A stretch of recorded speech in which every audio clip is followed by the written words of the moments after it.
Hello everyone, welcome back. We're at the last section of this lecture being digestive system, its embryology, the digestive glands and spleen in particular. Now we are talking about the spleen. This section has been divided into further subsections. The subsections would include the spleen segments or the spleniculi and the dorsal mesogastrium. We'll talk about how the spleen is actually formed and what role does it play in the division of the dorsal mesogastrium. Then we'll see the histogenesis of the spleen. In the histogenesis, we'll talk about how the various cellular components of the spleen are developed embryologically, and finally we'll see the clinical correlates of developmental anomalies that may occur due to the failure of normalization of the process of development of spleen. So let's see how does the spleen develop. In the figure here you can see the adult spleen. This is the notch which is present on the anterior surface. This is the hilum. This is the splenic artery, which is a tortuous artery along with the tail that lies along with the tail of the pancreas. These are in green are the lymph nodes. This is the left gastroepiploic and short gastric artery which lies in the gastrosplenic ligament. Here it lies in close relation with the left kidney. This is the splenic flexure of the transverse colon. This is the phrenicorenal ligament, and this is the axis of 10th rib. The diaphragm lies posterior to the spleen. So let's see what happens. So spleen is actually a mesodermal organ. Initially the organs we talked about today were all of the organs we talked about today were almost endodermal in origin. However, spleen is a mesodermal organ. It has a lymphoid function. So it is involved in protection or immunity of the body and hence has a lymphoid function. There are lymph nodes in the spleen, and it develops in the dorsal mesogastrium in close relation to the stomach. So developmentally it develops in within the dorsal mesogastrium, and it has a very close relation with the stomach. So the mesenchymal cells, since it is the mesenchymal organ, so the mesenchymal cells which lie between the two layers of the dorsal mesogastrium being a layer of peritoneum, so it is a double layered peritoneum. The mesenchymal cells that lie between these two layers, they condense to form a number of small mesenchymal masses. So small mesenchymal individual masses are formed. These are called the spleniculi. These spleniculi later fuse to form a large single mesenchymal mass which is known as the splenic mass or the adult spleen. This projects from under the cover of the left layer of the mesogastrium. So it projects forward from under the left mesogastrium. So the dorsal mesogastrium, it extends, so it divides the dorsal mesogastrium into two parts. This is the dorsal mesogastrium. This in green is the dorsal mesogastrium, and this in purple is the developing spleen. So this developing spleen divides the dorsal mesogastrium in two parts. That extends from the hilum of the spleen to the greater curvature of the stomach. This is known as the gastrosplenic ligament. So the component of the dorsal mesogastrium that extends from the hilum of the spleen to the greater curvature of the stomach, in the figure here, from the hilum of the spleen to the greater curvature of the stomach, this is known as the gastrosplenic ligament. And now the component of the dorsal mesogastrium that extends between the spleen and the left kidney on the posterior abdominal wall is known as the splenicorenal ligament, or also known as the lineorenal ligament. So from the spleen it extends to the posterior abdominal wall, spleen and the left kidney.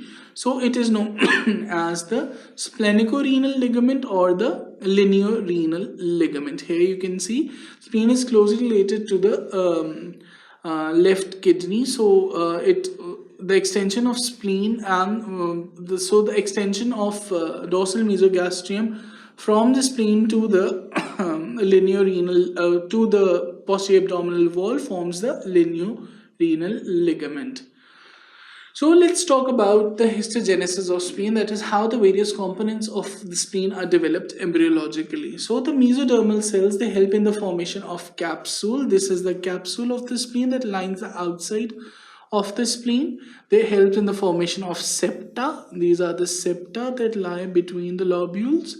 And the connective tissue, which includes the reticular fibers. Connective tissue is actually the ground material or the substance at which the organ, the framework of the organ is laid down. So the mesoderm helps in the formation of capsule, the septation, and the groundwork or the connective tissue, which includes the reticular fibers. The primordium of the splenic tissue forms the branching cords and isolated free cells. So the mesodermal cells, they help in the formation of the capsule, the septa, as well as the ground tissue. The primordium of the splenic tissue, it helps in the formation of the cords, from the branching cords within the splenic mass, and as well as the isolated free cells. Some of these free cells, they turn into lymphoblasts. Other, they differentiate into hemopoietic cells. Now, the process of blood formation in spleen begins in the early embryonic life and continues during the fetal life, but it stops after birth.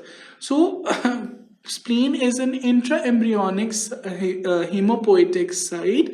That is, blood formation begins within the spleen early in the intraembryonic life and continues throughout the fetal period.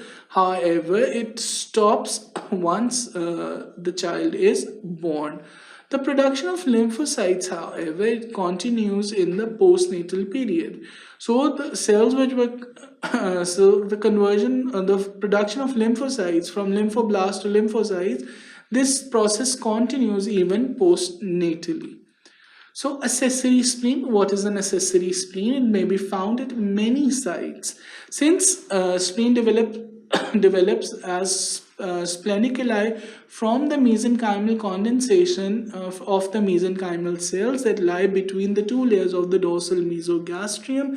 It may be found, so the accessory spleen may be found in any site, such as the hilum of spleen itself, the gastrosplenic ligament, that the portion of the dorsal mesogastrium that lies between the spleen and the greater curvature of the stomach, the lineorenal ligament, the portion of the dorsal mesogastrium that lies between the spleen and the posterior abdominal wall, in the tail of pancreas, which is closely associated with the hilum of the spleen, along the splenic artery, that is a tortuous artery that lies along with the tail of pancreas.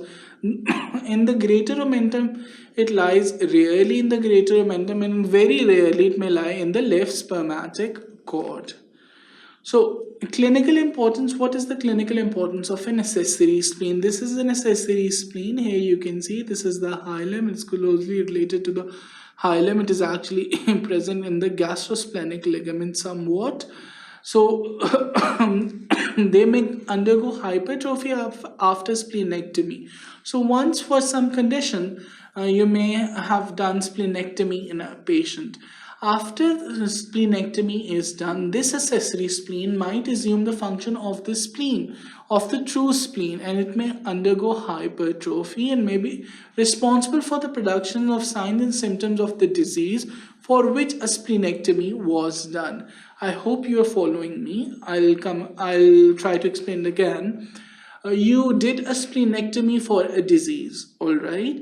After splenectomy, this accessory spleen will think that the body requires another spleen. Since we have ectopic or accessory spleen, this accessory spleen will hypertrophy. As a result of this hypertrophy, the signs and symptoms of the disease for which you did the splenectomy will reappear.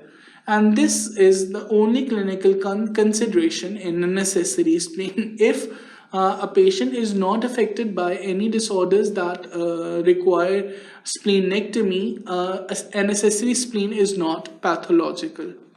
So what is a lobulated spleen?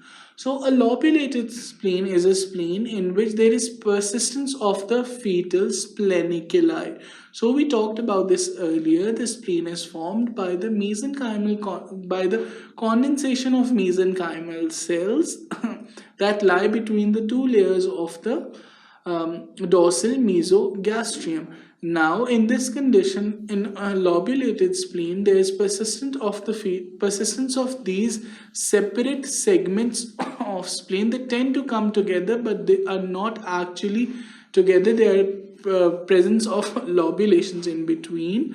These are formed due to fusion of a number of small lobules of the splenic tissue. Here you can see in the figure, these are the lobules of the spleen. However, they are not contributing entirely to the formation of a single spleen, because there are multiple lobulations between them. So this was all about spleen, how it develops, how this the conducting system of the spleen, the ducts that carry blood, that the ducts that are carrying the blood, the ducts that are carrying the hemopoietic and the lymphatic tissues are formed, how the capsule is formed, and we also saw the various clinical correlates of the spleen. That is how a necessary spleen might be important and what is a fetal spleen. So I hope you understood this lecture. I hope you found it interesting. For further such lectures, keep watching sqadia.com.